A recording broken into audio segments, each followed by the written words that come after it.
Social media সূত্রে যেরকম ADG আইন শৃঙ্খলা বলছিলেন, আমরা সূত্রে খবর পেয়েছি যে আগামীকালের নবান্ন অভিযানে সাধারণ মানুষের ভিড়ে মিশে গিয়ে কিছু দুষ্কৃতী ব্যাপক গণ্ডগোল, অশান্তি, হিংসা এবং বিশৃঙ্খলা ছড়াতে পারে।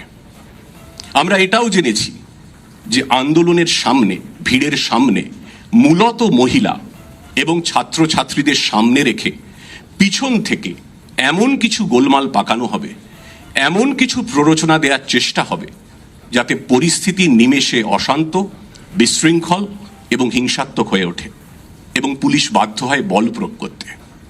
সাধারণ মানুষের শান্তিপূর্ণ আন্দোলনের আবেগকে কাজে লাগিয়ে একদল দুষ্কৃতী এই অশান্তি, হিংসা এবং বিশৃঙ্খলা ছড়ানোর চক্রান্ত করছে। এর নেপথ্যে কারা আছে, কি নিহিত স্বার্থ আছে, সেটা তারা বলতে পারবেন। আমরাও খোঁজ নিচ্ছি। নেপথ্যে যারা আছেন তারা হয়তো ঘটনাস্থলে থাকবেন না, কিন্তু উস্কানিমূলক, প্ররোচনামূলক বক্তব্য চলছে। সোশ্যাল মিডিয়াতে একাধিক ভিডিও হচ্ছে। সেই ভিডিওগুলো পেন ড্রাইভে এই প্রেস কনফারেন্সের পরেই শেয়ার, আপনারা সেই ভিডিও কিছু ভাইরাল হয়েছে, হয়তো দেখেওছেন। আরও একাধিক ভিডিও আছে, সেই ভিডিওগুলো আমরা দেখছি।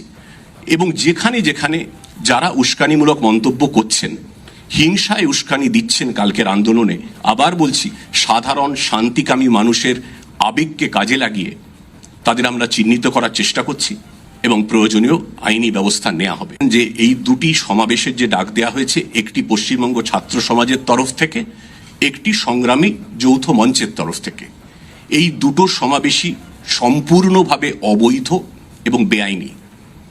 কেন বলছি বেআইনি, একটু ব্যাখ্যা করে দিই। যে কোনো মিটিং, মিছিল যখন সংগঠিত হয়, তখন মহামান্য কলকাতা হাইকোর্টের অতীতে একাধিক ক্ষেত্রে একাধিক নির্দেশিকা দেয়া আছে যে মিটিং, মিছিল সংগঠিত করতে গেলে যারা সংগঠন করছেন, যারা সংগঠক, তাদের কি কি দায়িত্ব পালন করার আছে। সেই দায়িত্ব তারা একটিও পালন করেন। এদিকে নবান্ন অভিযানে যান নিয়ন্ত্রণ করা হচ্ছে ভোর 4টে থেকে রাত 8টা পর্যন্ত। একাধিক জায়গায় পণ্যবাহী গাড়ি চলাচল বন্ধ। দ্বিতীয় হুগলি সেতু সংলগ্ন রাস্তাগুলি বন্ধ।